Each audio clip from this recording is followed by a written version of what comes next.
Hey, what's up everybody? Prospector here with Watcher Realms. Today we are checking out Vorn, the Shackled Horror. He's very unique, as in he puts out a lot of poison damage, and he does an amazing job so far from what I have seen. But anyways, without further ado, let's dig in.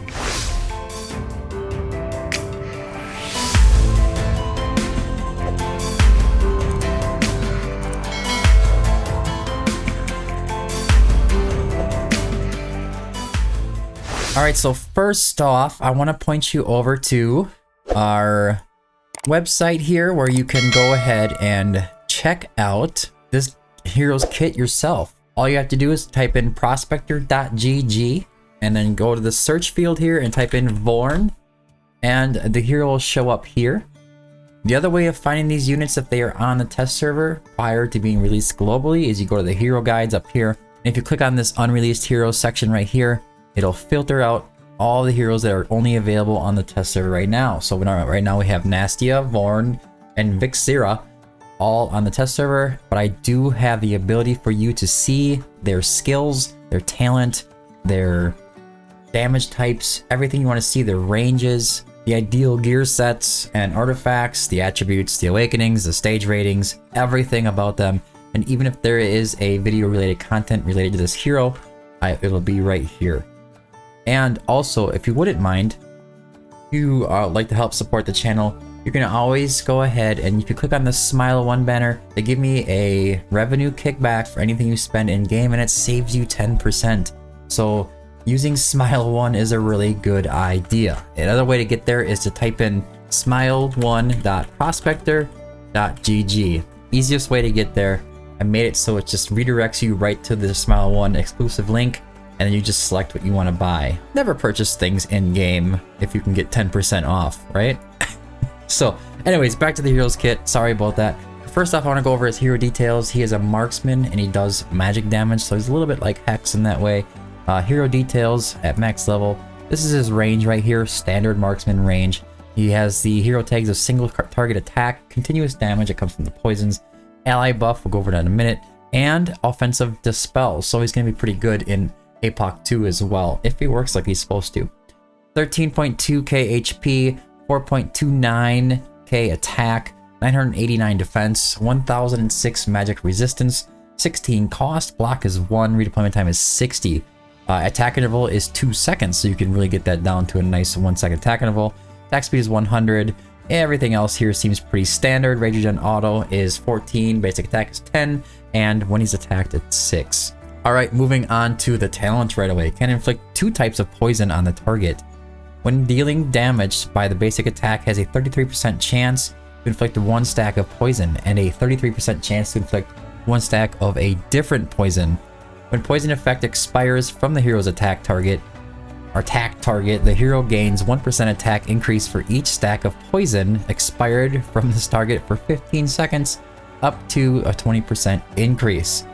Alright, so what do they mean by a different type of poison? So it's not really a different type of poison. Both of these poisons are the same. Here's the first poison, 5% continuous magic damage per second, stacking up to 10 times. Here's the other poison, 5% continuous magic damage per second, stacking up to 10 times. So you can see it's the same poison debuff, except he doesn't just apply it to the same stack. So what they mean is like it's going to be a different stack of poison. So he can put out 2 different stacks of poisons at the same time. Unlike most of the heroes out there when they only do a stack of 10, if they put out more poisons, it just keeps that stack going at 10 stacks. Alright, so very pretty much straightforward here. As far as the poisons falling off, I think that if he would have to miss the target, this is not something that you're going to want to really worry about too much. You don't really want his poisons to fall off. You want them to stay up there. If they fall off, that would be weird. Anyways, under the basic attack, deals 100% damage to an enemy. That goes up to 120%. How basic can you get? First passive is an auto skill. Refreshes every 20 seconds and lasts for 2 seconds, but deals 3 instances of 70% damage and inflicts 2 types of poison on the target. Same thing before, 2 different stacks. For each stack of poison on the target, increases damage dealt to them by 1%. Up to a 30% increase. Each time successfully inflicting or refreshing poison reduces the skill's cooldown by 1 second. Very nice. It also has a cooldown of an extra 5 seconds in the skill ups. Next passive, Mind of Hatred. Increases damage dealt to shielded targets by 30%, applies a shield break to 2 allied units with the highest attack on the battlefield. The shield break is going to increase damage dealt to shielded targets by 30%. It just kind of screams Abyss 1, right? Guild Boss in general, it does count as a shield when the shield comes up. And Abyss 1, it's the same thing. When the shield comes up, that is an actual shield. I am also certain that you can use this for the Arbiter of Frost, but I can't test that right now. I'm sure if one of you guys get a chance to test this in the future and you're watching this video, let us know down in the comments section. We'd really appreciate it. Now, each time the ultimate is cast, permanently gains 10% magic res penetration, stacking up to 3 times, so he can get 30% magic resistance penetration, stacking up 3 times. Very, very nice. Very nice. And it also buffs that up even more. Damage dealt by the hero to shielded targets, 10%. He gets an extra 20% extra damage to shielded targets. So he's going to up to 50% increased damage total. Kind of wild, isn't it? This hero is going to be something crazy. Unshackled Frenzy is an auto ultimate. Cost is 600. You start off with 200 rage and it lasts for 20 seconds. Wow. Dispels up to 1 buff from the target, then basic attack turns into 3 consecutive strikes, dealing 3 instances of 70% damage and inflicting 2 types of poison, 2 different stacks, on the target. For each stack of poison on the target, increases damage dealt by 1% up to 30% increase. I guess I can't really call it stacks, I'm not really sure what to call it. It'd be a different poison. Different poison. Let's put it that way. The effect duration goes up to 25 seconds and the skill cost does come down to 500, so it can be pretty consistent keeping this going. Alright, on to the Awakenings. Awaken level 1 applies a shield break to 3 allied units with the highest attack. So, it doesn't even say in range, it just says 3 allied units with the highest attack, so any units that are on the field increases damage dealt to shielded targets by 40%. So if you have just Kiri and Sun Wukong and they're your highest attack units on the field, oh boy, I'll tell you, that's all you're gonna need. Trust me, you're gonna need for quite a while in Abyss 1. Attack plus 300 is Awaken level 2, and Awaken level 3 is Flesh Warp, can be cast 2 consecutive times. Flesh Warp is the one that deals the 3 instances of damage, puts out the poisons, etc, etc. Awaken level 4 is Penetration plus 5%. This is always like a kind of addition to the skill. Enemies inflicted with poison deal 25% less damage to the hero.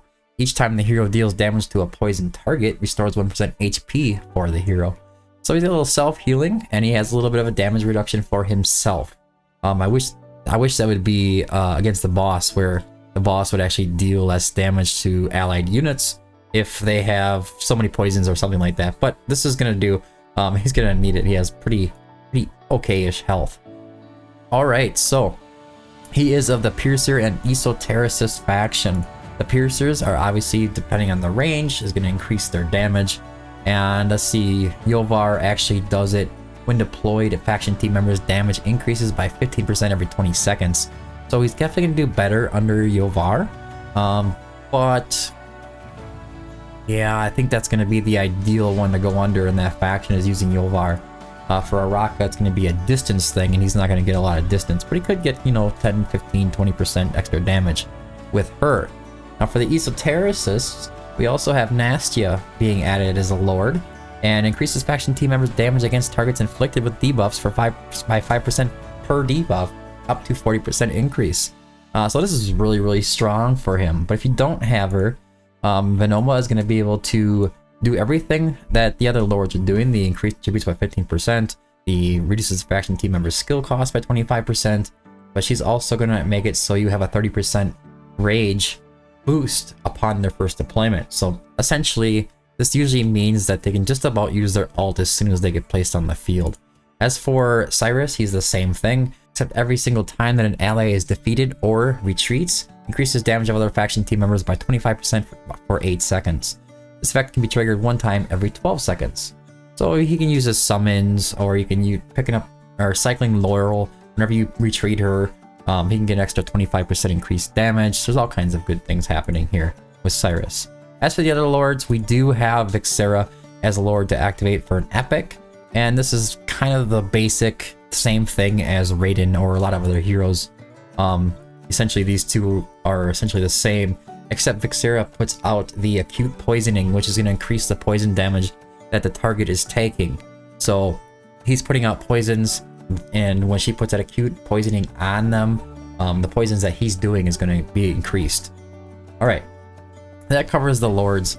I want to go over into the heroes and actually show you how I like to build this hero. I do like to put him in a Sylvan Arcana set. His ultimate cost is really, really low. He could be better in Infernal Roar, but I wouldn't say better. I think he could be roughly the same at best in Infernal Roar. But I like to use Sylvan Arcana because the cost is so low and everybody else is going to be ulting really fast anyways, and he also has the Rage Regen.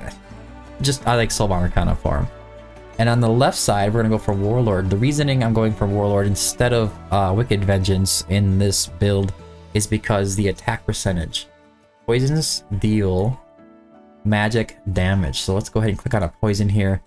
Deals 5% continuous magic damage per second, stacking up to 10 times. So the 10 stacks is going to give you a 50% magic damage per second. And he's going to be able to do that at 100 because he's doing 2 different stacks of poisons, right? So, and that magic damage is based off of his attack. So I feel like building up his attack as high as possible is the way to go. Now, as far as the artifact goes, Spirit Siphon is a good one. You can go with a Bright Caller's Claw if you want to put some physical damage into the mix. If you need it for something, maybe Abyss 1, a little extra physical damage. Other than that, I would say that an Angel's Gaze is going to be pretty well because dealing crit damage has 25% chance to ignore 40% of the target's defense and magic resistance for 3 seconds. And he hits a lot. He's really fast. So you're definitely going to be able to ignore this magic resistance like 99% of the time. So Idril's Gaze is a good budget option. If you don't have one of those, a nice maxed out Shadow Gaze will work well as also. Alright. Now, where are we going to test him first? Well, I think the first place I want to test him is going to be in Artifact Integral Raid. I always like to bring the heroes into Artifact Integral Raid. The reason is it gives me a kind of baseline compared to other units that I've already tested. There's plenty of them that can solo this boss really quickly. And in this case, I would like to see what he can do. Now I'm going to put him under this Lord. So with her skill, a Lord skill here, increases faction team members' damage against targets inflicted with debuffs by 5% per debuff, up to 40%. She shouldn't need to be out on the field, as far as I know. He's not going to get the acute poisoning from her being on the field, but, you know, it should work. We'll get to see a good baseline for how his damage is working. Now, she had to use her ult like 3 times, 4 times, or take this boss out. Let's see what he can do. Alright, so let's go with Brokir down here. Here comes the ult. You know, it's not crazy. But for the ult timings, I think he's about the same as far as how much damage he's done compared to Nestia. I had to place down tanks before, just like this, like I'm doing right now. And here comes the second one. After the second one is done, he should have it pretty much taken care of. Yeah. So he will take care of it just in time, I think. Not crazy. Not crazy for Artifact Integral Raid. So his burst damage is decent. His ult comes back pretty fast. But his ult is such a long time that I think that, you know, there's plenty of other units that are going to do better. But he does do it, so that's a good sign. Alright. Now the next one I want to place him in is Guild Boss 1. I'm going to take him into just a normal fight. And we're going to see what we can do to get his damage, or how well we can get his damage higher. So let's go over to Guild Boss. And let's put him on hard. And we're going to just run him, I think, with Diao Chen. She's built out like she should be. We're going to run him with Aelin. And let's throw Elowen in the mix, shall we? Just for the extra rage regen, because I think a lot of people use Elowen on Guild Boss. So it makes sense. And you're going to use her on APOC too as well, so you can see a good feeling for how often that rage is going to come back. Let's go and playtest. Start her up. We're going to get a baseline here. See what he's doing at A0. Then I'll awaken him to like awaken level 1. Then awaken level 3. And then awaken level 5. And we'll see how his damage changes. Alright. And if you're wondering if I'm going to be testing these heroes like for a maximum damage test, I definitely am. But I'm going to get through testing these heroes like this for now. First. Alright, so let's place him down. Let's go ahead and put down Diao Chen.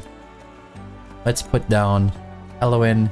And let's get down Aelin. I guess I don't really need Aelin. But this is just for him. So we're going to be healing him up, letting him do his thing. What I'm going to do is just let this ride, and I'll talk to you in just a moment. What you're going to see is just a little time lapse, and then we'll be right back.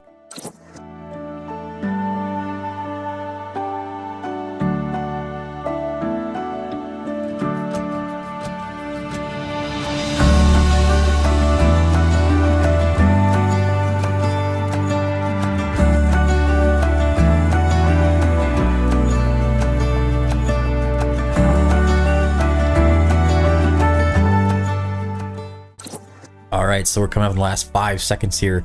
12.5k blood, kind of on his own, but not much of a challenge on hard Guild Boss 1, but we do get an idea of what's going on here. Let's check out his damage. 124 million, just doing his thing. So here's the data here, my little data sheet, notepad, you know, it's amazing. I love notepad. 124k. We're just gonna round down actually by the nearest mill, I guess. Next one we're gonna do is A1.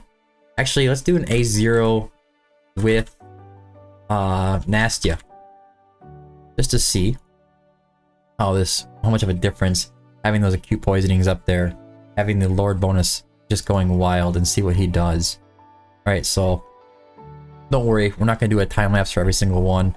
I'll just kind of teleport you into the future when we go ahead and do that. Let's go into the playtest. I'll show you. I'm going to place him down, and then we'll go over what's actually happening here. And if you haven't seen Nastia's, my build guide for Nastia, you're definitely going to be surprised by what you see in her damage numbers here. Alright, so let's go ahead and place him down. Same exact spot. Let's place him with Aelin, just like we did before. Diao Chen. You know, I guess they're in different positions, but it doesn't really matter. And then we're going to place down Eloin, and then we'll put down Nastia. And they're all in auto ults, essentially, so I'll see you when we get done with this run. Alright, we are coming up in the last 10 seconds here. 37.5k blood, of course. Nastia's in there, though, and she's doing a ton of damage. I know she is. But we'll see what they do here. Get my little notepad up. Right, so 38.1 blood. Let's see here. 200 mil coming out of Nastia. That's insane. That's just from Eloin being put in there. I'm going to tell you right now that when I tested her on her original build guide, original hero guide, I didn't run Eloin, and she only pushed out 185, I think. So now this hero is actually Awakened 5, but look at him. 180 million at A0, and he doesn't have any awakenings. I mean, it's just kind of nutty, isn't it? 180 million. So we gained almost 60 mil, so 55 mil just from throwing her on the field, putting up that 30% magic res reduction, and then putting up those acute poisonings. Wild. That's wild. I cannot believe. 180 million. Alright. Alright. Let's do it. Let's go to A1. I'm going to keep the Lord on the field for the rest of the tests as we're going through. I do kind of want to see how he's going to run with Nastia as I'm awakening him. So kill two birds with one stone, right? Alright, so let's go into the fight. Let's go ahead and awaken him up now. Take him to awaken in level 1, which is applies shield break to 3 allied units with the highest attack. This isn't going to really help him much, right? As far as damage goes, but the awaken 2 will. The awaken level 3 is Flesh Warp can be cast 2 consecutive times. That one's going to be a big one as well. So let's go ahead and awaken him to level 2 to get that attack boost and see how he does. The Awaken level 1 isn't going to change his damage in any kind of way. The Awaken level 2 will though, and we will test that shield break as well and see how much of a difference it makes in this video. Alright, Awaken level 2 is achieved. Let's go back, playtest. Do the same thing as before. Just gonna do a little transition effect after I place the heroes on the field, and we'll come back with the results. Alright, let's get these guys on the field. Let you see me put them on the field so you can see I did it the same way. Alright, put them down there. I did do Diao Chen second last time. Let's do her first this time. Then we'll get Elowen on the field, or Aelin and Elowen. And then we'll get our girl Nastia up there. And we're just gonna let her run. Be right back. Okay, we come up in the last 10 seconds. Let us see how this goes. I'm curious how much that 300 base attack is gonna make a difference. Typically it makes a lot of difference. 10, 15 million. Let's see if it gets over 190, 195 with this. Alright, 189. 189, and she's coming in at 200 mil like she did before. Pretty much the same, so we'll mark him down at... Well, he gets an extra 9 mil. A2 with Nastia. 189. Okay. Alright, so let's get him up to that Awaken level 3, and we'll run that test as well and see how it goes. I think it's gonna go pretty well. We'll check it out in a minute. But it does make it so you can do his ult. There's gonna be a little bit of RNG in there in this one. So the Awaken level 3, it's gonna be Flesh Warp can be cast 2 consecutive times. I don't know if it's gonna just happen. Deals 3 instances of 90% damage and inflicts 2 types of poison on the target. For each stack of poison on the target increases damage dealt to them by 1%, up to 30% increase.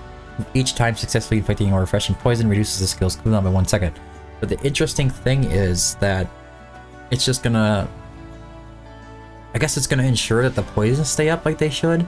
And then you get an extra, what, 270% damage every time this activates. So we'll see what happens though. I mean, I'm curious. Maybe it'll go really well. Pop over that 200 million, I hope, at like Awaken level 3. I really like this unit. He's got a cool feature.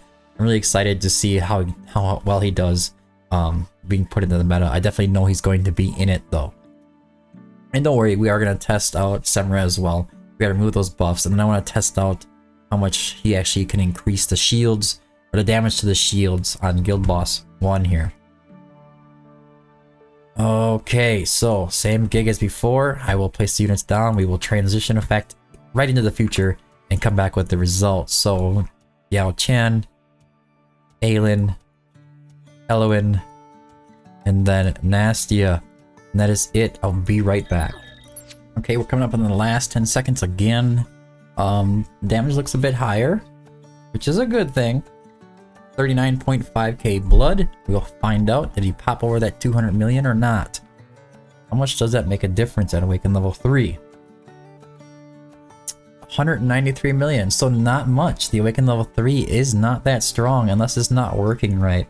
So we went from 189 to 193. Picked up 4.5 million extra damage.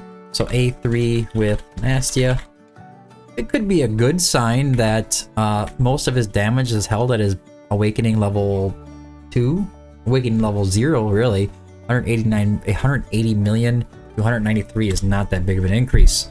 Next one we will test is going to be A5 with Nastia, and we will check it and see what his maximum damage output is with these Awakenings. You definitely want to be running this guy with Nastia though, or what's the other one's name there? I can't remember her name. This one. Vixira. She does a similar thing. She also puts out those... where is it here? In the Awakenings. Sorry. She also puts out those acute poisonings on Awaken level 1. So, that's going to increase his damage by 40%. Nastia increases it by 70% at the higher Awakening, so that's something to keep in mind. But still, that's the way you're going to want to go. Alright, so let's get him up to Awaken level 5. We'll check out what is actually happening. I'm assuming some penetration, yes, 5%. I'm trying to remember all of these. Awaken level 4 is 5% penetration. Awaken level 5 is enemies inflicted with poison deal 25% less damage to the hero. Each time the hero deals damage to a poison target, restores 1% HP for the hero.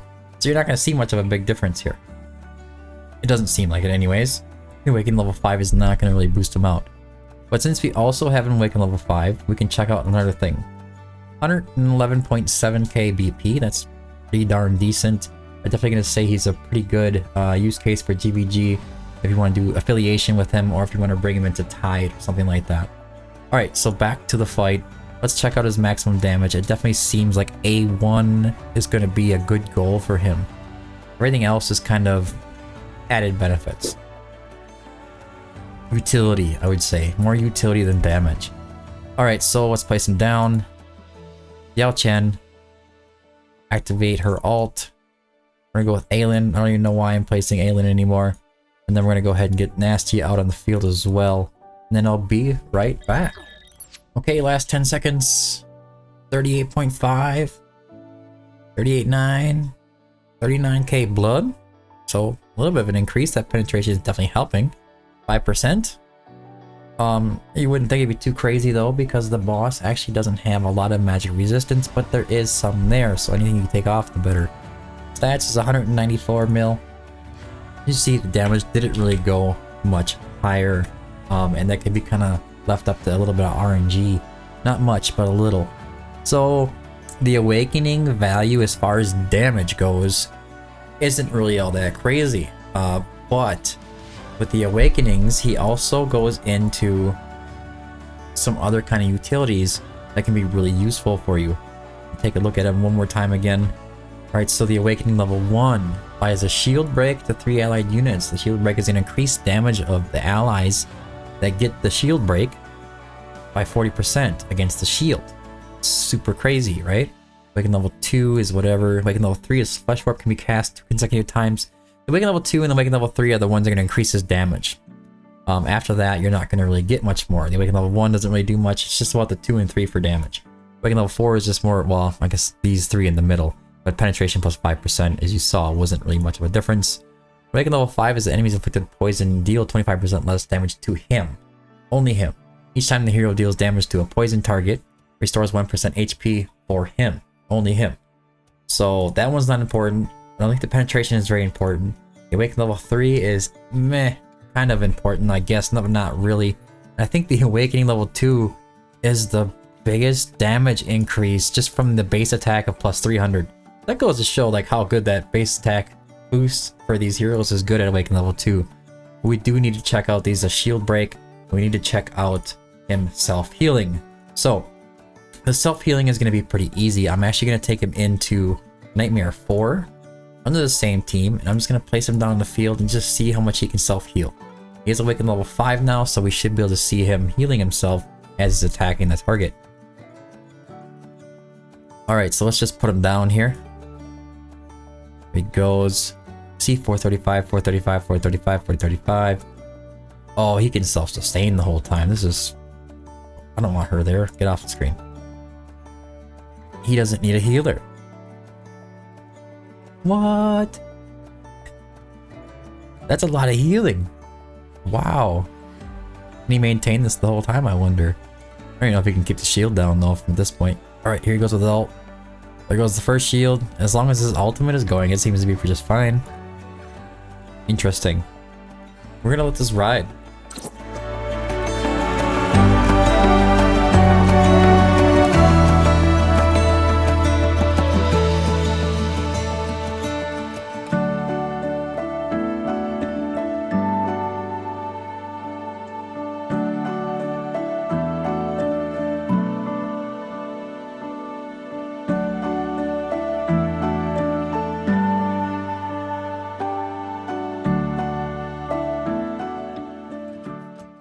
Alright, I don't think he's gonna make it to the shield. I just don't think it's gonna happen. I think he could if it timed right. He definitely could if he had Diao Chen and Nastio on the field, but... Alright, so you saw how the healing is... It's very good. If the shields aren't a problem, you don't even need a healer there for him to do some damage.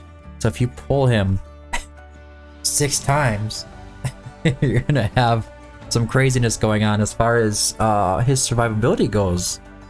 I'm actually kind of wowed by that. So in Abyss 1, that's going to be really useful. So now how are we going to test this shield break stuff? Well, I think the best way to do this is going to be, I think I want to go with Lord Phineas. So I'm going to put some gear on Lord Phineas, and he has this ability in his ultimate when he activates it. He does like this big burst damage of 800%. It's a lot of damage. We will just go ahead and quick equip. Okay, Aegis Rasher, that's fine. I need to get the crit rate up though. Okay, so here's this wacky build we kind of came up with here. What's his awakening level? Awaken level 3. He does have a Wailing Skull, so I'm going to take that off of there. We are going to go with his exclusive at level 0 or level 1. Let's see. I think that's all we need to know. Damage, or attack is at 26.9k, 338% crit damage. Alright, so let's go in there. First thing we're going to do is, I am going to put Aelin on him. And then when that shield pops, I'm going to try my best to, I want to say, try my best to make it so that we can see that initial burst damage of 800%. We can get that burst damage in there and see it. We can take it as a base level. Alright, so here comes Aelin to help him stay alive, and she does have invigoration on, so now I need to save it for the shield though. That's something else to keep in mind. I need to see how much damage he does to the shield itself. And it's gonna move me around when I activate, so could be interesting. I think here it comes. Oh, I couldn't really see it, but it was right about here, about 30%. And we should get an extra 40%, so we should come down to the half if he's on the field. Well, I guess I don't have to place him hitting the boss, so let's just put him down. I'm gonna put him not hitting the boss, so that we can just see Lord Phineas's shield break, if it helps. Alright, so same thing as before. We're gonna go ahead and place down Lord Phineas right here. We're gonna place Aelin down, and then we're gonna place, oh, should I do it like this? Yes, so he won't be able to attack from here. Alright, so there you go. We'll be able to see how this works out pretty well, I think. Alright, put it on 2x.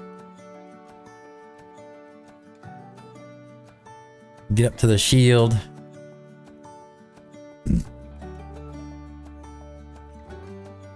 Comes that impact. Here it comes. When the shield comes, we're gonna pop him. Yeah, so it works. It comes. So here we were up here before, and now we're over here. So a little bit of an increase when it comes to Abyss 1. Oh my gosh, it's gonna help so much. Just having him out there on the field. He's gonna be doing a bunch of magic damage as it is. And then there's ways to do some poison explosions coming up in the future. So this should be fun to actually make this work. Impressive. Very impressive. So the shield break buff is working as intended. That was probably, it almost seemed like it was more than a 40% increase, but it wasn't.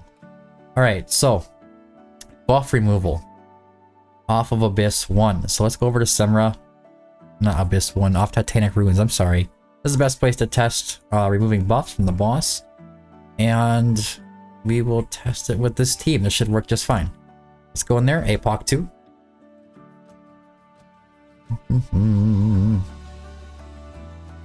Skip this. We don't need an intro. We know you're tough.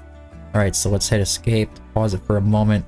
I'm going to go ahead and place him right here. We're going to put Diao Chen right here. Activator. I'm going to put Elowen here. Yes, this is fine. I'm going to put Nastia over here. And then we are going to place Brokir here. And then we get the attack down from Volca. Don't really need... I guess we could place Percy. Let's place him. Alright, so here they go. They should do a pretty good job at handling this until we get to the Aegis phase pretty easily, honestly. Put in 2x until we get there. Vorn is in the lead, beating Nastia right now. That'll change, I think. Here she comes. So he barely took any damage. That's because he has a damage reduction on top of everything else. That's just kind of built in. Which seems to be working just fine. Alright. We have the 3 stacks of poisons. The magic res reduction is on there. The acute poisoning is on there. So he should put a buff up pretty soon. His ultimate has to activate after the buff is placed. It's not going to just do it in the middle of his ultimate. So it's not going to be as good as some. I mean, it could if you really wanted to build him with a lot of rage regen and some attack speed. Then you could use it here. Hopefully we can see him do it before we go to the next second of phase. Oh, there you go. He actually removed both of them. So they had 2 stacks of Aegis shields. And he removed both of them. He's supposed to just remove one. But it just must remove it from the center. So it's good enough. It's definitely going to work just fine. You don't need to have Kagiri. You don't need to have Lucius right now. Alan, any of that. You just use Vorn as soon as he comes out. And we're going to see some progress here. Bet you these guys can go pretty far in this fight just as they are. But anyways, I think for now, I think this is good enough for now. I think I've tested everything that we need to test to make sure that the unit is working. You can see everything that he does and utilize it in any way that you need to.